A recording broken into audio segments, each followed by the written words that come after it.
آیت نمبر ہے 69۔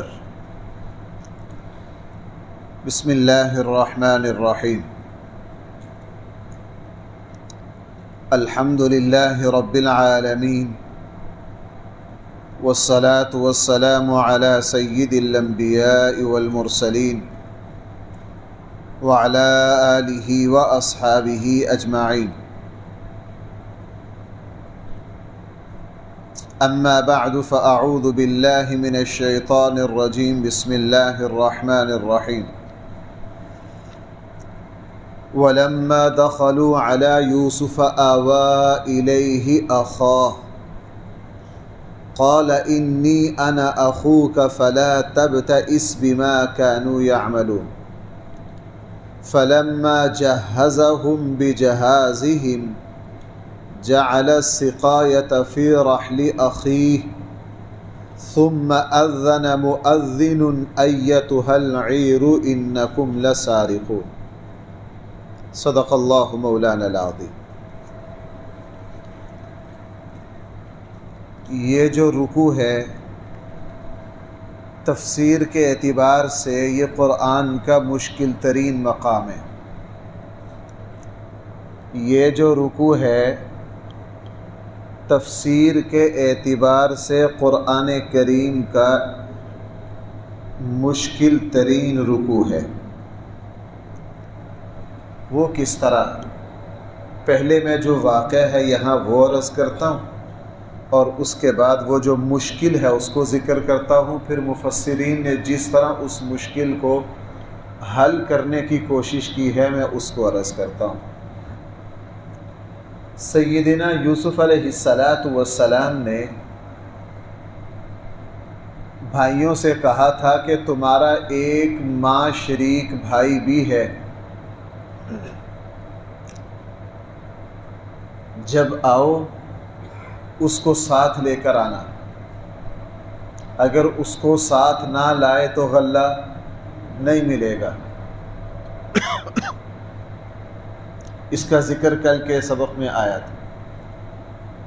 اب وہ 5 من گندم لے کر چلے گئے، ظاہر ہے وہ کو 6 مہینے نکالے ہوں گے، 4 مہینے نکالے ہوں گے، گندم ختم ہوگی دوبارہ آئے، اور پتہ تھا کہ اپنے بھائی کو لے کر جائیں گے تو ملے گی، چونکہ بادشاہ نے ہم سے وعدہ لیا تھا۔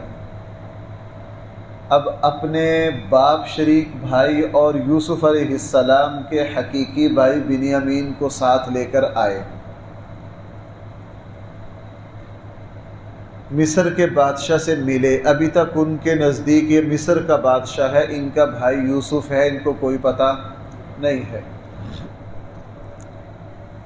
یوسف علیہ السلام نے ان کو پہلے سے زیادہ عزت دی، مقام دیا، مرتبہ دیا، خوب مہمانی کی، اور یہاں قرآن لفظ استعمال کر رہا ہے آوا الیہ اخاہ، کہ اپنے بھائی کو اپنے پاس جگہ دی۔ کیسے جگہ دی؟ مفسرین نے فرمایا کہ چونکہ 11 بھائی ہو گئے تھے، اب کھانا کھانے کی باری آئی، ان کے یہاں دستور تھا کہ 2 بیٹھ کر کھانا کھاتے۔ اب 10 بھائیوں نے تو 2 ہو گئے، باقی بچ گئے بنیامین، اور چھوٹے بھائی کے ساتھ یہ پہلے ہی ظلم کرتے تھے جس طرح حضرت یوسف کے ساتھ کیا تھا۔ چونکہ بھائی ہونا حقیقت میں اللہ تعالیٰ کے بہت بڑے انعامات میں سے ایک انعام ہے، اگر ہم اس کو مثبت لیں۔ حضرت لقمان حکیم علیہ السلام نے اپنے بیٹے کو کہا تھا، بیٹا اگر تمہارے بھائی ہوں تو دنیا میں تمہیں کسی دوست کی ضرورت نہیں ہے، اور ایک حدیث میں بھی اس طرح کے اشارے ملتے ہیں کہ بھائی ہونا اللہ کی نعمتوں میں سے ایک نعمت، اور یہی حقیقت ہے۔ لیکن ہمارے یہاں چونکہ آپس میں حسد ہوتا ہے، بغض ہوتا ہے۔ حضرت آدم علیہ السلام کے 2 بھائیوں میں 2 بیٹوں میں بھائی آپس میں بغض ہوا، حسد ہوا کہ نہیں؟ اور بات کہاں تک چلی گئی؟ قتل تک چلی گئی۔ قابیل نے حابیل کو قتل کر دیا۔ ہمارے یہاں تربیت نہ ہونے کی وجہ سے، اور میں نے جہاں تک غور کیا ہے جائیداد کی تقسیم صحیح نہ ہونے کی وجہ سے، بھائیوں میں بدگمانیاں پیدا ہو جاتی ہیں، نفرتیں پیدا ہو جاتی ہیں۔ کبھی ماں باپ جائیداد میں کی تقسیم میں کمی کر جاتے ہیں، کبھی ماں باپ والد پہلے فوت ہو گئے، اختیارات بڑے بھائی کے پاس چلے گئے اور اس نے تقسیم میں بے ایمانی کی، جس کی وجہ سے چھوٹے بھائیوں کے دلوں میں نفرت آ گئی۔ کبھی ماں باپ بڑھاپے تک زندہ رہے، چھوٹے بھائی ماں باپ کے ساتھ رہے، چھوٹے بھائیوں نے باپ کے ذریعے تقسیم میں بے ایمانی کی، بڑے بھائیوں کے حق کو مارا۔ کبھی ایسا ہوتا ہے کہ بھائیوں کی بیویاں آ کے مزید نفرت ڈال دیتی۔ ہمارے یہاں یہ اسباب ہیں، آپ مجھ سے زیادہ بہتر سمجھتے ہیں۔ تو یہاں بھی یہ صورتحال تھی کہ چھوٹے بھائی کے ساتھ یہ بھائی کیا رکھتے تھے، دشمنی کا معاملہ کرتے، ظلم کرتے، عمروں میں فرق بہت تھا، جس طرح یوسف علیہ السلام کے ساتھ ہوا۔ تو کھانا کھانے کی باری آئی، دو بھائی ہو گئے، بنیامین بچ گئے، تو بنیامین کو حضرت یوسف علیہ السلام نے اپنے ساتھ بٹھا لیا، اور یہ بہت بڑا اعزاز تھا کہ بادشاہ کے ساتھ بیٹھ کر بھائی کیا کر رہے ہیں، کھانا کھا رہے ہیں۔ بعض مفسرین نے فرمایا کہ مہمان خانے میں دو کو ٹھہرایا، بنیامین بچ گئے، انہیں کہا کہ تم میرے ساتھ ٹھہر جاؤ۔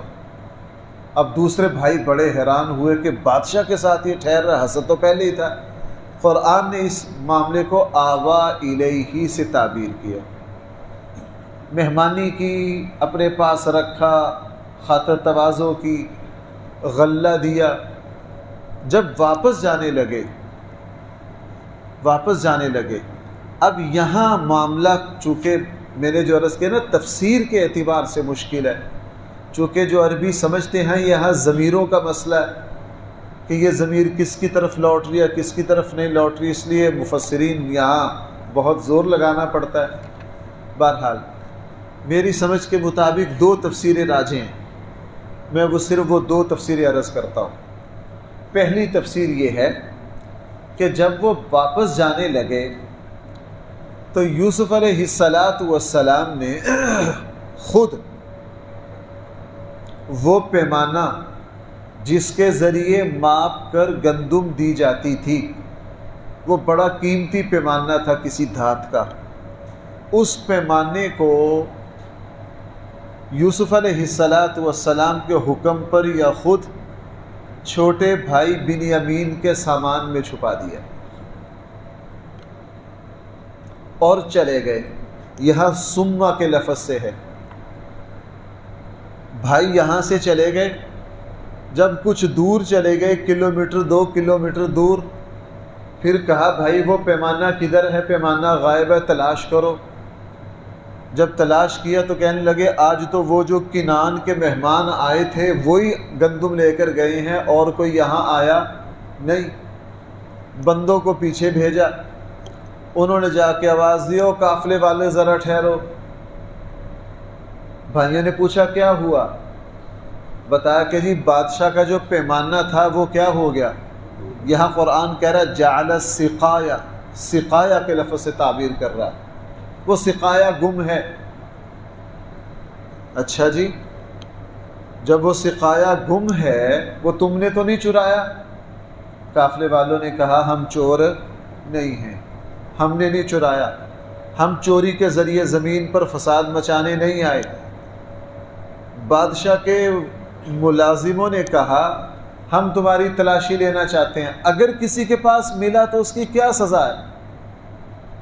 تو یوسف علیہ السلام کے بھائیوں نے اپنے رواج کے مطابق، اپنے دین کے مطابق کہہ دیا کہ جس کے پاس سے وہ سقایا پیمانہ ملے گا وہ تمہارے پاس رہے گا، وہ تمہارا غلام ہوگا۔ چونکہ ان کی روایات یہ تھیں کہ جو شخص چوری کرے یا جس کے پاس سے چوری کا سامان بھی برآمد ہو تو اس کو غلام بنا لیا جاتا تھا۔ اب جب وہ تلاشی لینے لگے، پہلے تلاشی لی بھائیوں کی اور آخر میں تلاشی لی کس کی؟ بنیامین کی۔ اس کے سامان کے اندر سے وہ پیمانہ مل گیا۔ جب وہ پیمانہ مل گیا تو یوسف علیہ السلام نے اس طرح اپنے بھائی کو تدبیر کر کے اپنے پاس رکھ لیا۔ بھائی کیا کیا؟ تدبیر کر کے جب وہ سامان ملا تو بھائیوں نے کہا اچھا اگر اس نے چوری کی ہے تو اس سے پہلے اس کے بھائی نے بھی کیا کی تھی؟ چوری کی تھی۔ وہ وہاں جا کے میں عرض کروں گا وہاں ان کا کیا مطلب ہے۔ اس طرح بنیامین کو اپنے پاس رکھ لیا اور بھائیوں کو بڑی پریشانی ہوئی، چونکہ اس وقت بھائی کسی غلطی کے ارادے سے نہیں آئے تھے۔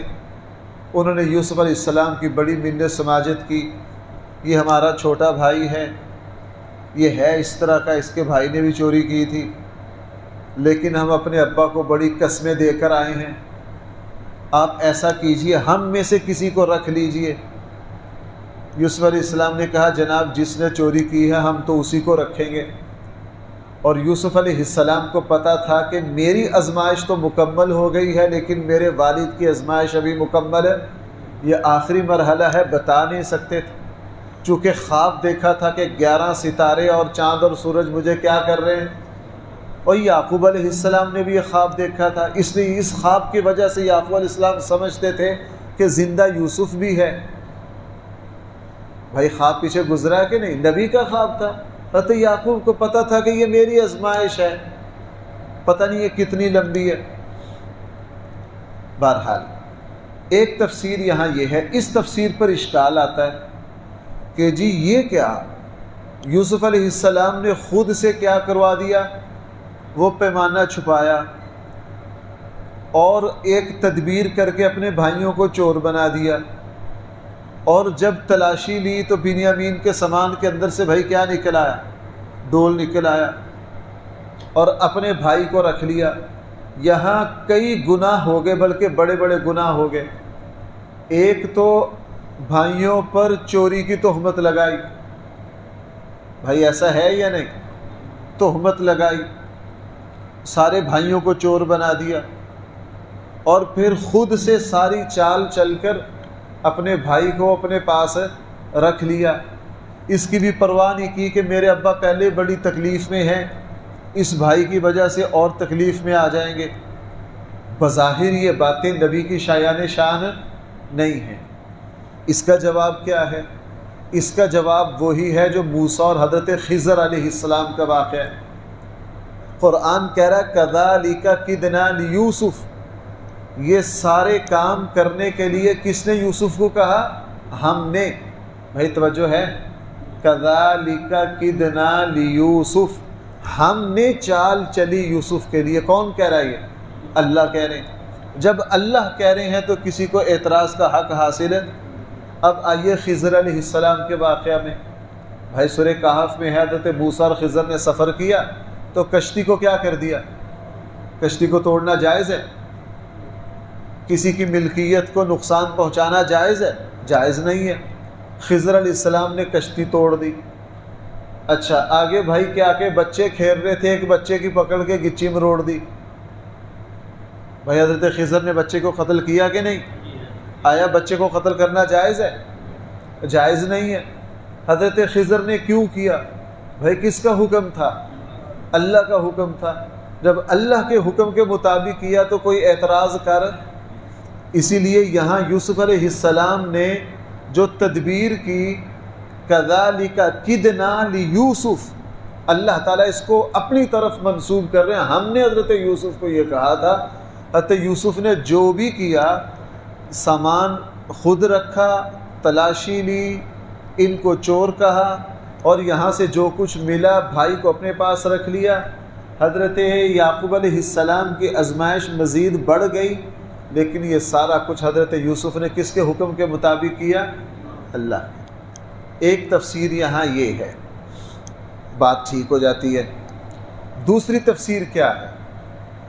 دوسری تفسیر یہ ہے کہ جب بھائی آئے، مہمانی کی، اپنے پاس ٹھہرایا، جب بھائی جانے لگے نا تو جس طرح پہلی مرتبہ بھائیوں کے سامان میں یوسف علیہ السلام نے پیسے بھی کیا کر دیے تھے؟ بھائی پیچھے آئی ہے نا بات، اپنی جیب سے سرکاری خزانے میں پیسے جمع کروا دیے، اور بھائی جو پیسے لے کر آئے تھے، جمع پونجی لے کر آئے تھے، وہ گندم میں چھپا دیے تاکہ یہ دوبارہ آئیں۔ ان میں بنیامین نہیں آئے تھے، اب بنیامین آئے تھے دوسرے سفر میں۔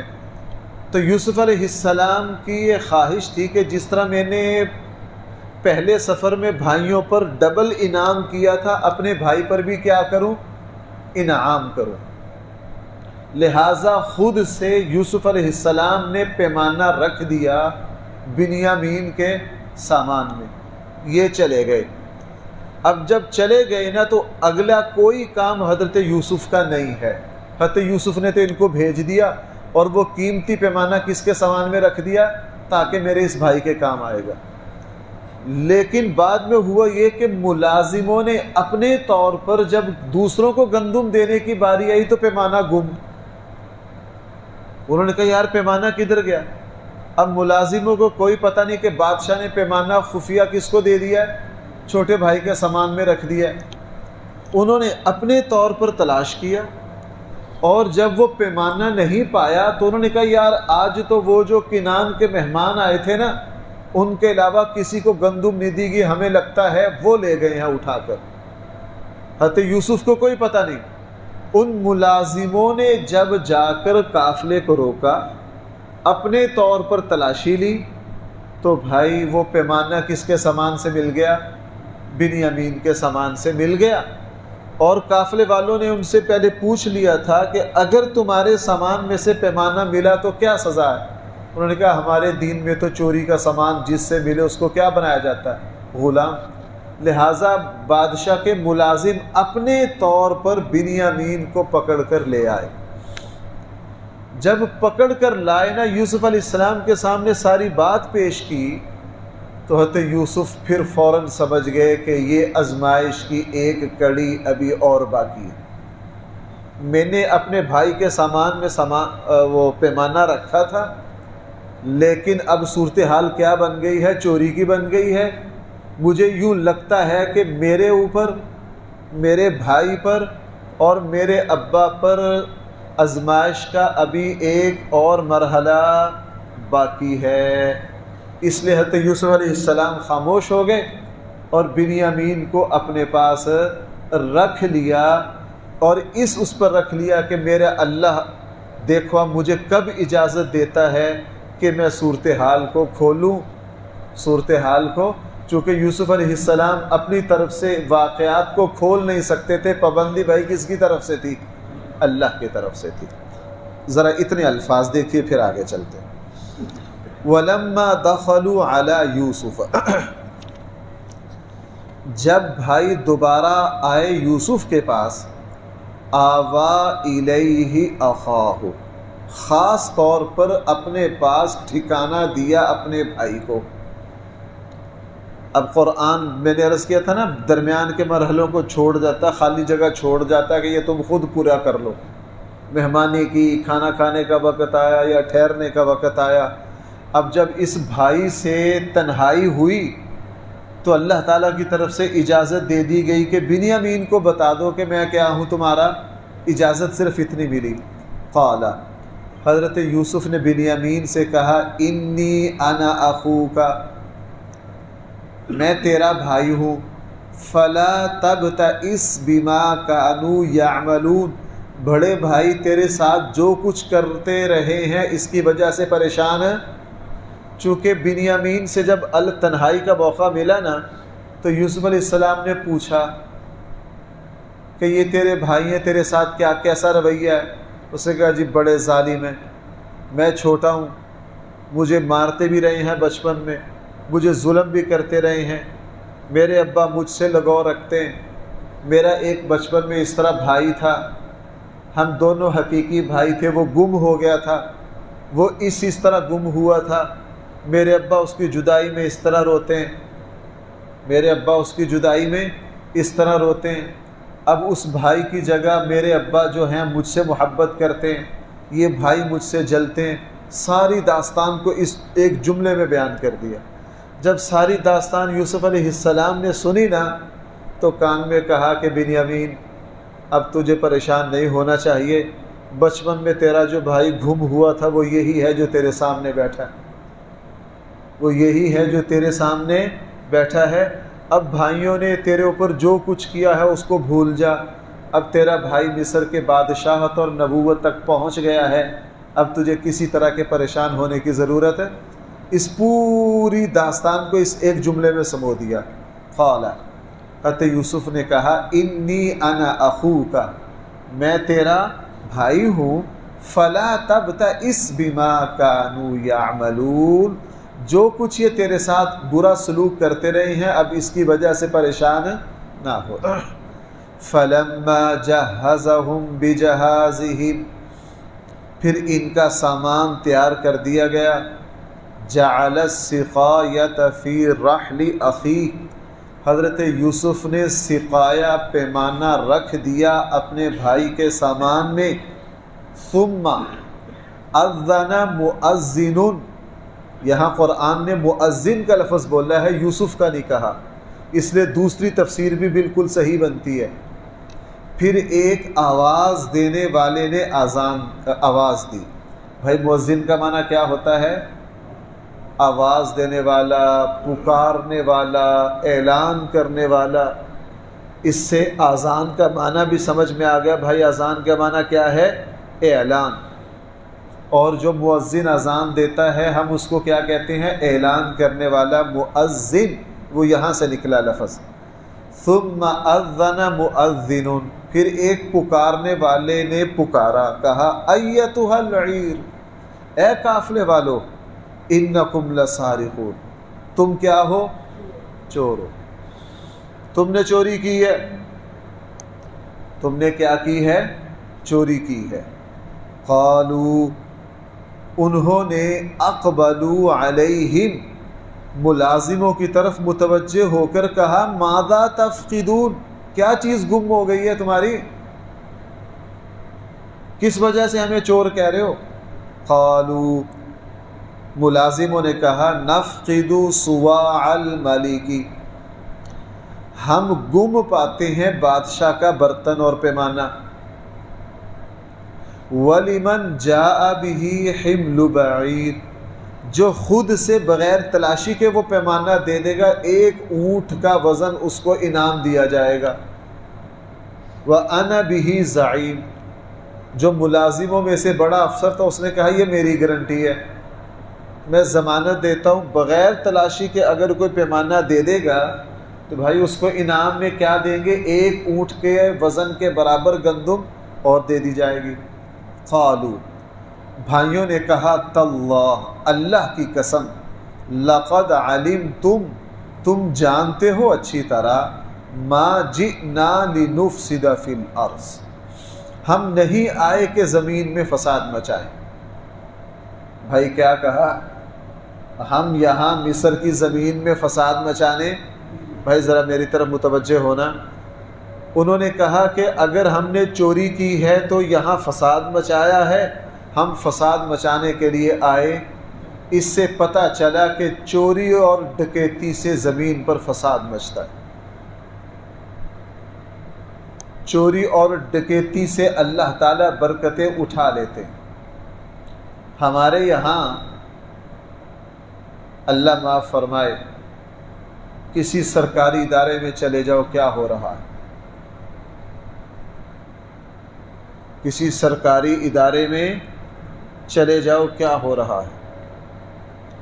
اوپر سے لے کے نیچے تک، ایک سرے سے لے کے دوسرے سرے تک کرپشن، بے ایمانی ہر جگہ. اور چوری ڈکیتی کی جو صورتحال ہمارے یہاں ہے، اللہ معاف فرمائے کیا کچھ ہو رہا ہے. اسی لیے زمین پر فساد مچا ہوا ہے.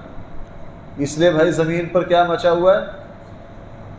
اور میں نے بار بار آپ سے عرض کیا، جرائم کو روکنے کے لیے اسلام کا جو نظام ہے حدوں کو نافذ کرنا، وہ ہمیں فطری طور پر چڑ ہے کہ ہم نے اسلام کو نافذ نہیں ہونے دینا.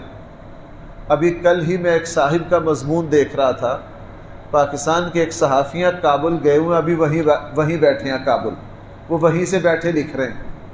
انہوں نے کہا میں کابل آیا ہوں، مجھے 10 دن ہو گئے، میں یہاں بیٹھ کر وہم و گمان بھی نہیں کر سکتا کہ یہ شہر 40 سال جنگ کا مرکز رہا ہے۔ کتنا عرصہ؟ 40 سال یہاں جنگ ہوئی ہے، میں اس کا تصور بھی نہیں کر سکتا۔ اس شہر میں اتنا امن ہے، بعض جگہ روڈ ٹوٹے ہوئے ہیں، غربت ہے، لیکن امن و امان مثالی ہے۔ امن و امان کیا ہے؟ مثالی ہے۔ اور اس نے وہاں بیٹھ کے لکھا ہے، بھائیو میری بات سننا ذرا، اس نے اپنا وجدان لکھا ہے کہ پچھلے 40-45 سال افغانی پاکستان آ کر اپنا پیٹ پالتے رہے ہیں، پناہ لیتے رہے ہیں۔ اس وقت جو خطرات منڈلا رہے ہیں، مجھے میرے منہ میں خاک کہ اگلے 40 سال ہم پر ایسے نہ آ جائے کہ ہمیں کاروبار کرنے کے لیے افغانستان جانا پڑے، جو صورتحال میں دیکھ رہا ہوں۔ اور پھر آخر میں اس نے نتیجہ نکالا کہ یہ صورتحال امن کی کیوں ہے؟ صرف ایک وجہ سے کہ انہوں نے اللہ کے دین کو وہاں کیا کر رکھا ہے؟ نافذ کر رکھا۔ وہ کہنے لگے کہ میں اس روڈ سے گزر رہا ہوں جہاں سفیر اور بڑے بڑے ان کے سفارت خانے ہیں، صرف ایک طالبان ملا پگڑی والا گن لے کر کھڑا ہے، اس کے اشارے پر 10 کلومیٹر کی جو روڈ ہے اس ایک بندے کے اشارے پر چل رہی ہے۔ کیا مجال ہے کوئی اس کی خلاف ورزی کرے؟ کیا مجال ہے کوئی اس کی؟ بات یہاں سے چلی تھی کہ چوری اور ڈکیتی سے بھائی زمین پر کیا برپا ہوتا ہے؟ فساد، کرپشن سے، بے ایمانی سے۔ ہمارے یہاں ویسی برکتیں نہیں روٹھی۔ ہم زرعی ملک ہیں، سب سے زیادہ گندم پیدا کرتے ہیں اور آٹے کو ترستے ہیں۔ اس سے بڑا ذلیل کوئی ہو سکتا ہے؟ بارش میں کھڑا ہو، پیاسا مر رہا ہو۔ بھائی اس سے زیادہ ذلیل کوئی ہو سکتا ہے؟ کہاں کھڑا ہو بارش میں اور اوپر سے کیا مر رہا ہو؟ پیاسا مر رہا ہو۔ جو بارش میں کھڑا ہو کر پیاس سے مر جائے، اس سے بڑا بد نصیب کوئی ہو نہیں سکتا۔ ہم زرعی ملک ہو کر آٹے کو ترسیں، اس سے بڑی بد نصیبی کیا ہوگی؟ بہرحال انہوں نے کہا ما جئنا لنفسد فی الارض، ہم زمین میں فساد مچانے کے لیے نہیں آئے۔ وما کننا سارقین، ہم چور نہیں ہیں۔ قالوا، قافلے والوں نے کہا فما جزاؤہ ان کنتم کاذبین، کیا بدلہ ہے، اگر کیا سزا ہوگی اگر تم جھوٹے نکلے؟ قالوا، بھائیوں نے کہا جزاؤہ، اس بندے کی سزا من وجد فی رحلہ، جس کے سامان میں سے تمہارا مسروقہ چیز ملے، فہو جزاؤہ، وہی اس کا بدلہ ہے، یعنی اس کو اپنے پاس رکھ لو۔ کذالک نجزی الظالمین، ہم تو چوروں کو اسی طرح سزا دیتے ہیں۔ ہم تو چوروں کو کیا کرتے ہیں؟ فبدأ بأوعیتہم، تو شروع کی تلاشی لینی سب سے پہلے بھائیوں کی، وعاء اخیہ بنیامین کی تلاشی سے پہلے، ثم استخرجها من وعاء اخیہ، اور پھر وہ برتن نکل آیا یوسف کے بھائی کے سامان میں سے، یعنی بنیامین کے سامان میں سے نکل آیا۔ یہ جملہ ہے کذالک کدنا لیوسف، اسی طرح ہم نے تدبیر کی کس کے لیے؟ بھائی سمجھ آگئی میری بات؟ یہ ساری تدبیر کس نے کی؟ اللہ نے کی۔ خضر علیہ السلام نے بچے کو کیوں قتل کیا؟ اللہ نے کہا تھا۔ کشتی دوسروں کی کیوں توڑی؟ کس نے کہا تھا؟ لہٰذا سارا اشکال ختم ہو گیا۔ پہلی تفسیر کے مطابق چونکہ کذالک کدنا لیوسف، اللہ فرما رہے ہیں یہ ہم نے یوسف سے کہا تھا اس طرح کرو۔ کیوں؟ ما کان لیأخذ اخاہ فی دین الملک، بادشاہ اپنے دین کے مطابق اپنے بھائی کو اپنے پاس رکھ نہیں سکتے تھے اپنے دین کے مطابق، مصر کے قانون کے مطابق کہتے یوسف اپنے بھائی کو اپنے پاس رکھ، ما کانا نہیں تھا لیأخذ اخاہ کہ یوسف رکھ لیتے اپنے بھائی کو، فی دین الملکی بادشاہ کے دین میں، الا ان یشاء اللہ مگر ہوتا وہی ہے جو کون چاہتے ہیں، نرفع درجات من نشاء ہم بلند کر دیتے ہیں جس کے درجات کو چاہتے ہیں، وفوق کل ذی علم علیم ہر علم والے سے اوپر علم والا موجود ہے، اور سب سے اوپر بھائی علم والے کون ہیں، اللہ تعالیٰ ہیں۔ قالوا ان یسرق سے انشاءاللہ کل چلیں گے، یہ سلسلہ کلام چل رہا ہے۔ الحمدللہ رب العالمین والصلاة والسلام علی سید الانبیاء والمرسلین وعلی آلہ واصحابہ اجمعین۔ ربنا آتنا فی الدنیا حسنہ وفی الآخرہ